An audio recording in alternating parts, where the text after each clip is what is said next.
Jose Altuve just became the richest second baseman in the history of baseball. A former superstar is calling it a quits. He is officially hanging up his cleats, and we also have some big updates on Clayton Kershaw, Shohei Ohtani, and Cody Bellinger. He might be a Blue Jay. All of that in today's MLB recap. And just a reminder, everyone, the Super Bowl and spring training are basically here. So when you download Underdog Fantasy, make sure you use code Fuzzy for a $100 deposit match. And new users right now get access to this Patrick Mahomes special and also the MLB preseason pick'ems. They're officially live. So before we talk about anything, we have some pretty crazy breaking news. I've never seen a GM suspended or banned before, but the former Mets GM Billy Epler has been placed on the ineligible list through the 2024 season. I don't think that he was going to get a job regardless, but the reason why he's essentially getting banned, he had an improper usage of the injury list in the 2022 and 2023 seasons. So essentially what he was doing is faking injuries and putting guys on the IL with a ghost injury. Now, I thought this was a real thing. I thought phantom IL stints were a real thing. What are you going to do about it? Are you going to run from it? Are you going to do some phantom DL crap? What are you going to do?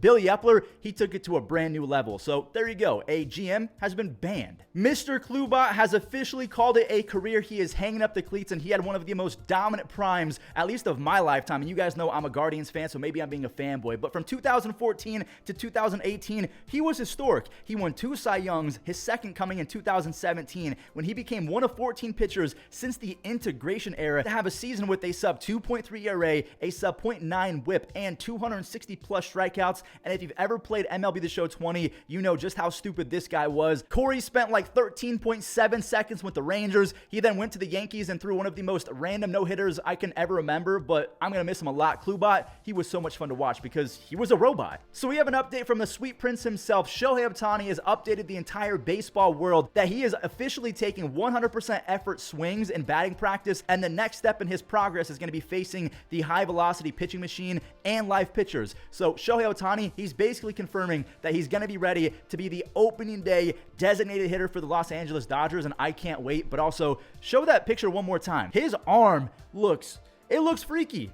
I'm not going to lie, but I'm glad that he's doing well. Now, I was a little bit worried that we were never going to see Kershaw and Ohtani in the same rotation, but that has been confirmed to be a reality. Kershaw and Ohtani are going to be in the rotation going into 2025 because Clayton just agreed on a 2-year contract worth $10 million. And if you're doing the math, the AAV, the average annual value, that's $5 million a season. How did they get Clayton Kershaw for $5 million a season? Now, that does get bumped up if he agrees to the player option in 2025, so it's a little bit confusing, but the basic math is he's going back to the Dodgers on a 2-year, $10 million contract. He's only 35 years old. He had a 2.4 ERA. How do the Dodgers keep on doing this? He is severely underpaid. So right now, on paper, Kershaw is not going to be in the top 5 rotation because he's not going to be back until at least July or August, but you have Yoshinobu, Yamamoto, Glasnow, Bobby Miller. They added James Paxton, and he's had a few injury concerns, but they got the deal done. He's probably going to end up as a Cy Young candidate because that's what the Dodgers do. Emmett Sheehan,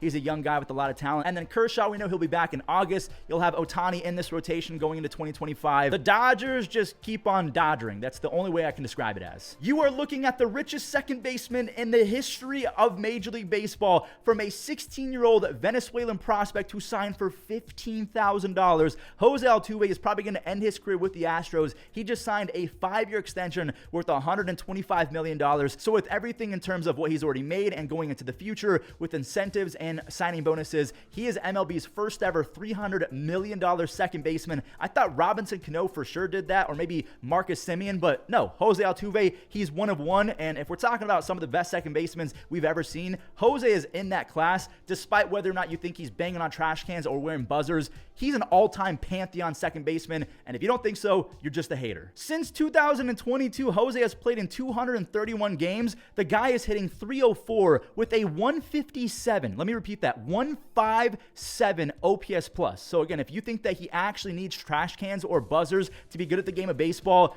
you're just an all-time hater, and I'll kind of tip my cap to you because, again, that's all-time troll stuff, but he's very, very good. I know that's kind of a random tangent. A lot of you guys are not going to like me saying that, but hey, I feel like he's earned every single penny, and at $25 million a pop, honestly, I think he's underpaid. So before we talk about Cody Bellinger possibly going to the Blue Jays, I want to update you guys real quick on a few other free agents or trades that happened over the last few days. Gary Sanchez, he signed a 1-year contract with the Milwaukee Brewers, and in the second half of last year, Gary, he was special. 12 home runs and a 137 OPS plus and 118 at-bats in the second half. He was an absolute monster. Now, I think they're going to use him as a platoon guy because he was much better against lefties. He had 9 home runs with a near 270 batting average and a near 160 OPS plus versus lefties. So he's probably going to be one of those guys that, again, is a platoon guy against lefties. But if he can face a righty, he's still got some pop. He had a 406 slugging. Wandy Peralta is going to Gary's former team, the San Diego Padres. So luckily for Yankees fans, they're not going to really miss him too much because the Yankees have picked up a bunch of lefty relievers. But Wandy as a Yankee was really, really good. He had a 2.82 ERA and 113 strikeouts over 165 appearances with the Yankees. He was really, really good. And now he's going to the Padres. I don't know if he's going to be the Josh Hader replacement because I don't think that Josh Hader is going back to San Diego, but that's an excellent pickup for the Padres. And then a super random trade, Nick Maton, who was traded from the Phillies to the Tigers just a year ago, is now on the move again. He's been traded to the Orioles. The only thing that he did well last year because he was awful, he takes his walks. He had a 13% walk rate in 2023, so that's still really good. And when he had a cup of coffee debut season with the Phillies, I think he put up a near 140 OPS plus, so his ceiling is pretty high, but with the Tigers, he faded it into oblivion. He was sent to the shadow realm. He was that bad. So now let's talk about the update on Cody Bellinger possibly going to the Blue Jays, and this comes courtesy of Jeff Passan, who almost never gets anything wrong. And I just feel like the Toronto Blue Jays need Cody Bellinger more than the Cubs do. Jed Hoyer's, he's going to be fine. There's been a lot of consternation up in Toronto, especially after, the way the Ohtani situation played out. It was just a spectacular mess. And pursuing Yoshinobu Yamamoto, they weren't even close. And they've made a couple moves this offseason, but it's certainly not the kinds of moves that are going to take you from a team that's on the cusp of playoff contention to one that's handily going to be in. So let me know in the comments, do you think that Cody Bellinger and the Blue Jays make sense, or do you think that he should go back to the Cubs, who are not trying to pay him what he's asking for? Now, staying with the Cubs real quick, look at this tweet from the Cubs ace, Justin Steele. He said, I watched Shota Imanaga throw a bullpen today. I'm on eBay now looking for cards. Guy is filthy. If I'm going to believe anyone about how filthy Imanaga is, I'm going to believe the guy who's literally pitching with him. And if you guys don't remember, Imanaga made Paul Goldschmidt look silly in the World Baseball Classic, so I'm kind of excited to see what this guy does.